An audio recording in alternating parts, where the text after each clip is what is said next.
Mesdames et Messieurs, avec votre permission, je vais de nouveau repasser la parole à notre modérateur de la présente cérémonie, porte-parole de notre institution, le commissaire Mamadi Troa Kaba, qui va vous décliner la suite du programme. Je vous remercie.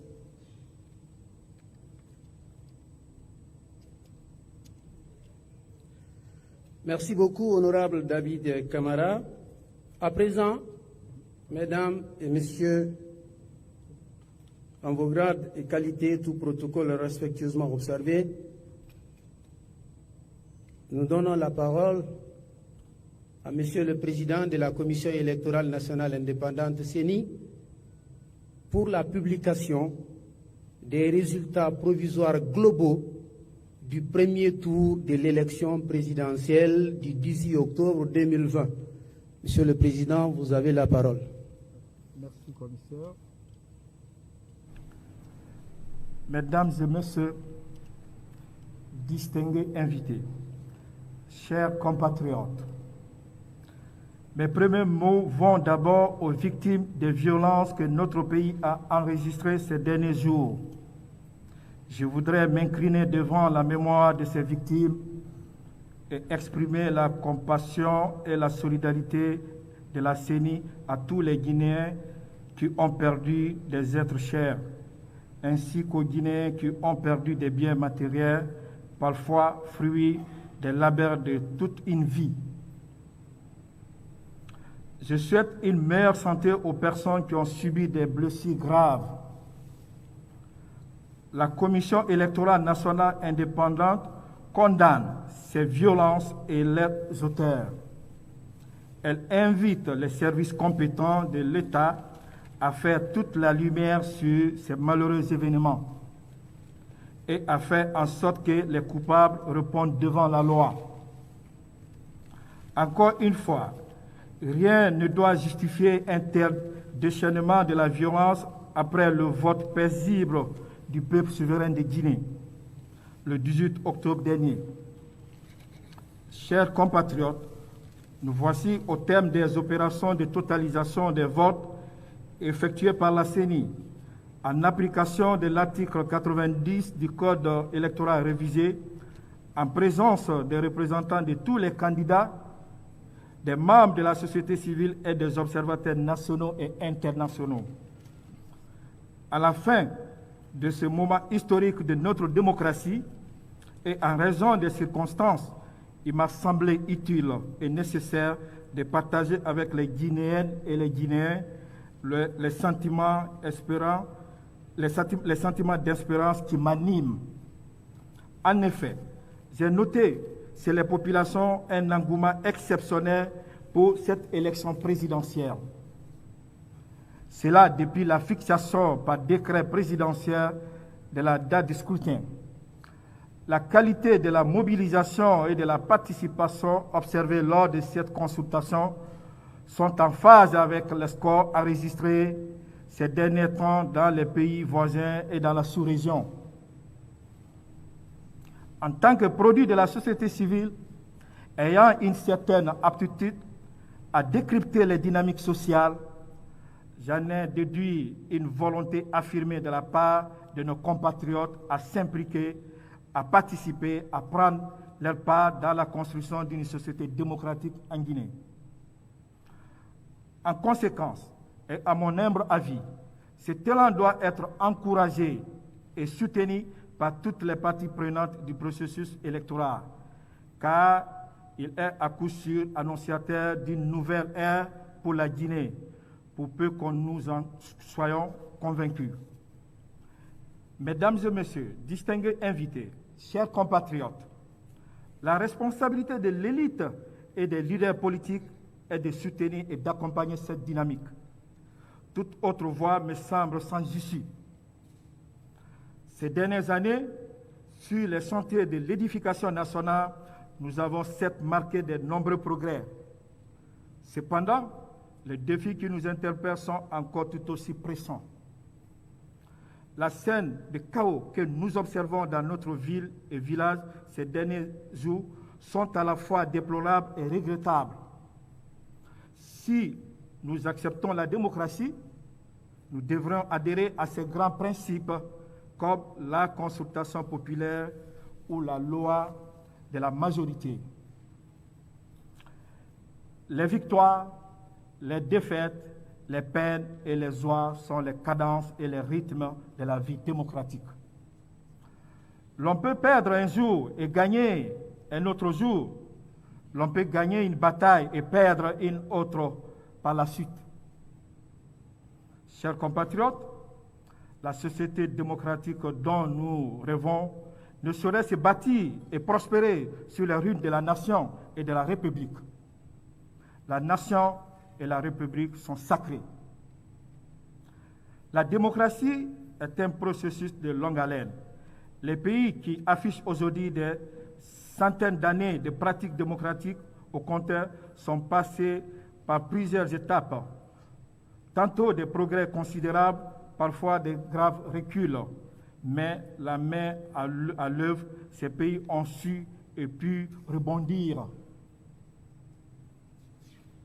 Mesdames et messieurs, distingués invités, chers compatriotes, à ce stade de mon propos, je voudrais m'adresser aux 12 candidats à cette élection présidentielle.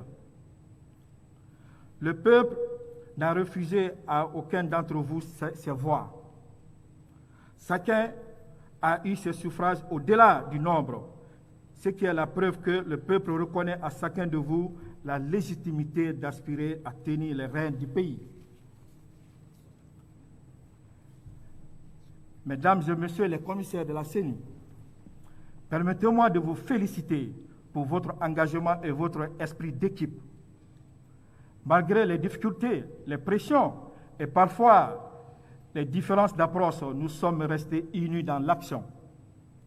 Ensemble, main dans la main, nous avons sillonné la Guinée pour sensibiliser nos compatriotes au processus électoral, pour porter tous les messages sur la cartographie électorale, sur la révision exceptionnelle du fichier, sur le retrait des cartes d'électeurs, sur la mobilisation pour le vote, sur la non-violence.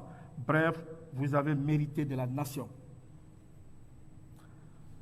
J'associe à cette reconnaissance les membres de démembrement, les assistants techniques et autres personnes d'appui de la CENI qui ont toujours été à nos côtés.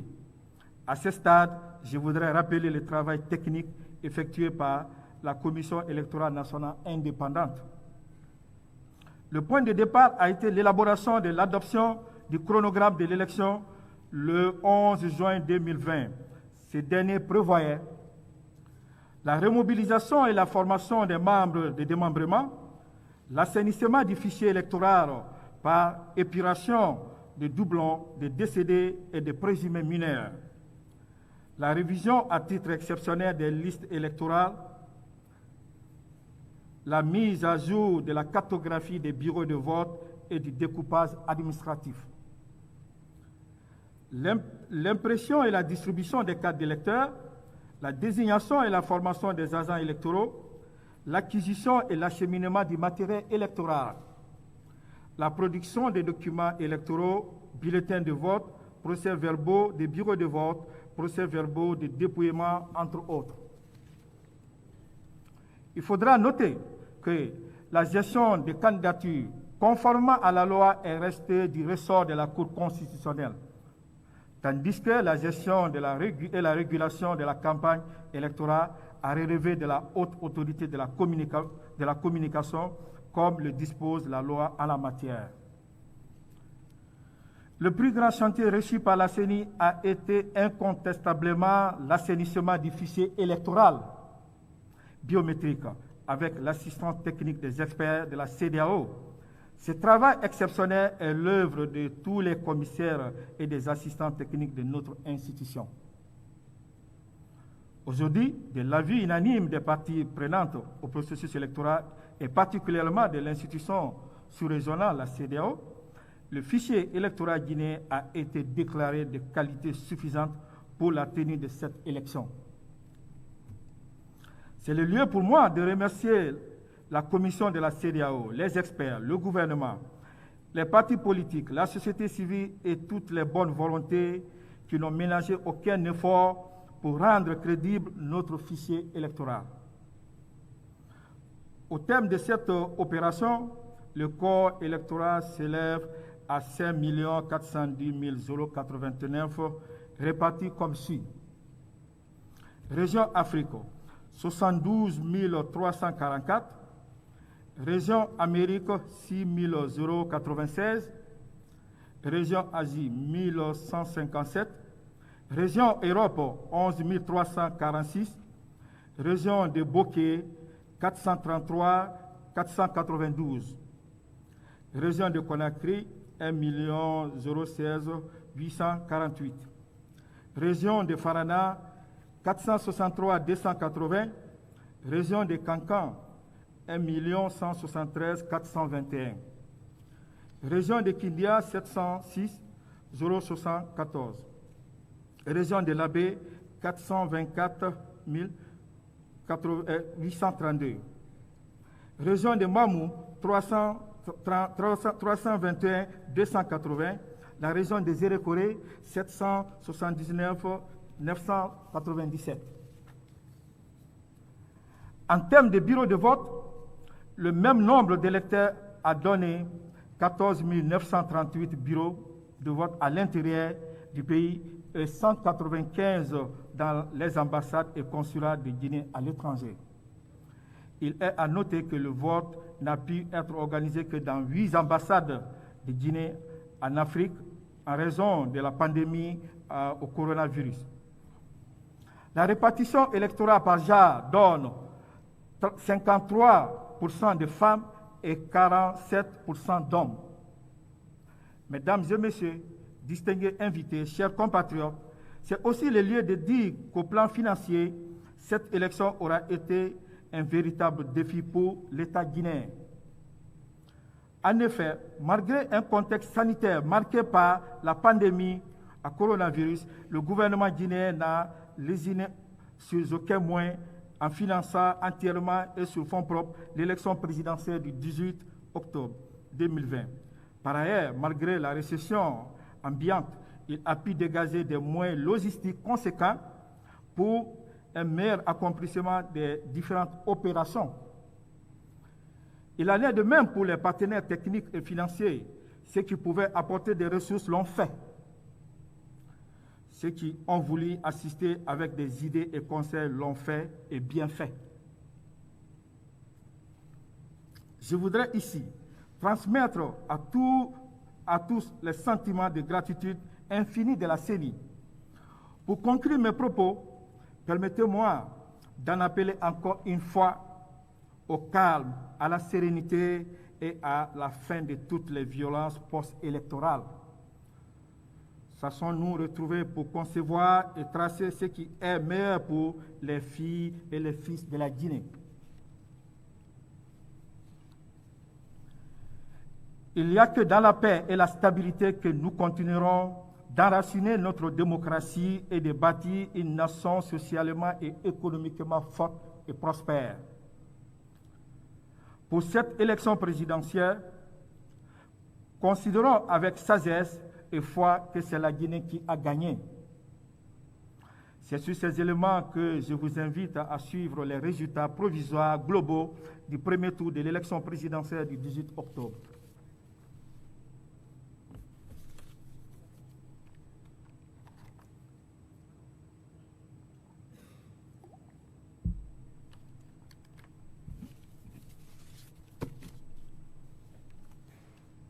Synthèse des résultats provisoires.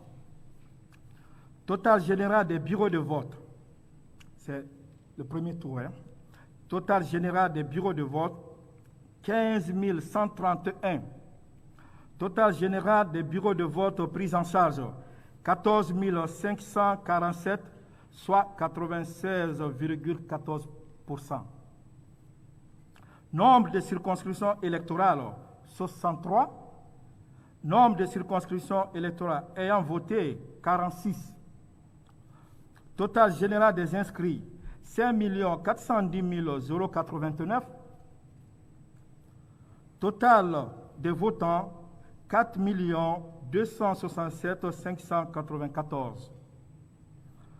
Total général des bulletins nuls, 168 273, soit 3,94%. Total général des suffrages valablement exprimés, 4 099 321. Pour un taux de participation globale de 78,88. Ont obtenu professeur Alpha Condé, LPG Arc-en-Ciel, 2 438 815, soit 59,49%.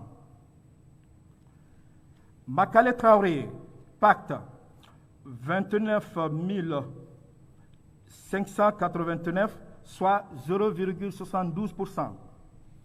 Makale Camara, FAN, 29 958, soit 0,73%. Ousmane Doré, MND, 46 235, soit 1,13%. Abdoulaye Kourouma, RRD, 19 073, soit 0,47%. Ibrahima Abessila, NGR, 63 673, soit 1,55%. Mamadou Selou Dalen Diallo, UFDG, 1 373 320, soit 33,50%. Mandiouf Moro Sidibé, AFC, 10 362, soit 0,25%. Ousmane Kaba Pades, 48 623, soit 1,19%. Abdul Kabele Kamara, RGD, 22 507, soit 0,55%. Lai Suleiman Diallo, PLP, 9 619, soit 0,23%. Bouya Konate, UDIR, 7 544, soit 0,18%, pour un total de 4 099 321, soit 100%. Conformément à l'article 41, alinéa 2 de la Constitution, qui dispose: l'élection du président de la République est acquise à la majorité absolue des suffrages exprimés, c'est-à-dire le candidat ayant reçu le plus grand suffrage est déclaré vainqueur.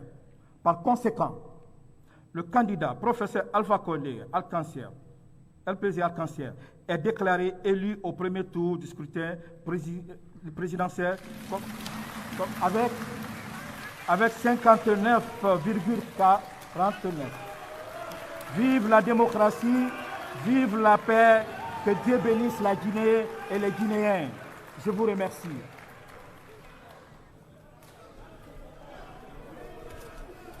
Mesdames et messieurs,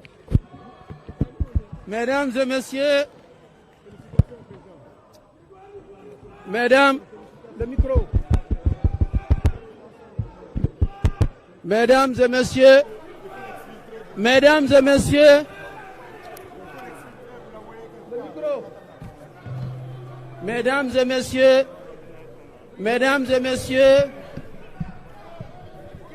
Mesdames et messieurs, en vos grades et qualités, tout protocole respectueusement observé, nous vous informons qu'il y a une collation qui est prévue et cette collation sera au même moment la clôture de cette cérémonie officielle de proclamation des résultats provisoires du premier tour de l'élection présidentielle du 18 octobre 2020. Nous vous remercions encore pour votre présence massive à cette cérémonie. Merci.